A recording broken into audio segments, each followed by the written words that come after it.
the voyageurs, who were his father's ancestors. For 5 years, Lepere worked the oarboat plying the waters of the Great Lakes, and for 5 years, things seemed fine. Then one morning, Billy found their mother floating in the cold water of Purgatory Cove. Whether she'd got there by accident or by choice was never determined, but Billy took it hard. Although her death released her youngest son in one way, it bound him in others, to grief and guilt and remorse. When Lepere saw Billy sliding toward the darkness that had swallowed their mother, he invited him aboard the Alfred M. Teasdale for the last passage of the season, a run from Buffalo to Duluth. He hoped the open water and the slow crawl under a late fall sky would bring Billy around. The Teasdale entered Lake Superior via the locks at Sault Ste. Marie under clear skies. Since leaving Buffalo, the great oarboat had encountered only good weather. This was rare for November on the Great Lakes, and John Lepere, as he went about his duties as a mate, watched the horizon carefully. The Teasdale, oldest of the boats in the Fitzgerald Shipping Company's oar fleet, was carrying her final cargo. Once she'd been unloaded in Duluth, the crew would sail her back to Detroit to be cut into scrap. Lepere, whose responsibility it was to monitor the holds for leakage, knew the end was long overdue. On the afternoon of November 16th, the Teasdale rounded the Keweenaw Peninsula, that iron-rich finger of the Upper Peninsula of Michigan. She was making 12 knots against a mild headwind. Within an hour, the barometer began to plunge and the wind to rise. Dark came early, hastened by a bank of charcoal-colored clouds that seemed to materialize out of the lake itself and that quickly ate the sky.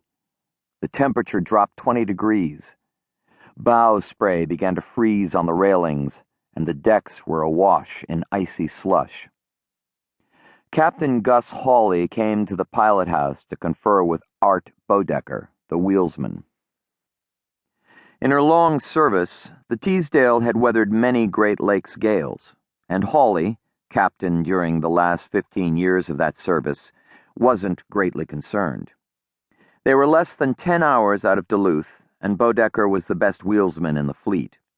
Captain Hawley gave the order to proceed on course, and he returned to his cabin. At 8 bells, John Lepere completed his watch in the pilot house with Bodecker and first mate Orrin Grange. Billy was there, too, taking in the talk of the men, getting a lesson from Bodecker on guiding the huge boat through rough seas. The bow leaped and plummeted, disappearing for long moments under 12-foot waves. Along with the bow spray, snow spattered the windows of the pilot house, making it difficult to see anything. Lepere could tell his brother was scared.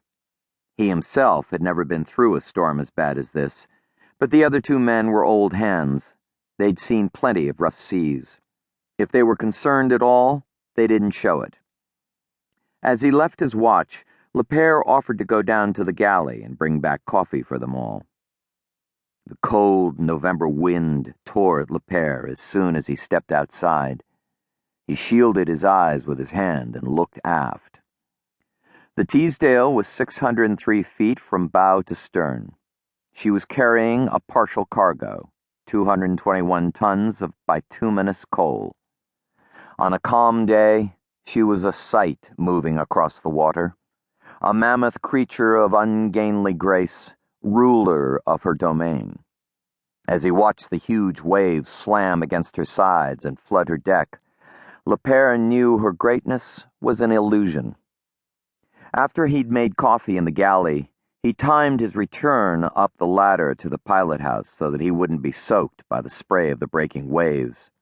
Even so, water hit him in the face, but it wasn't the cold spray of the lake. He realized with alarm that the wind was so strong it created a vacuum as it passed over the spout of the pot and was sucking the hot coffee out. In the pilot house, the men were laughing.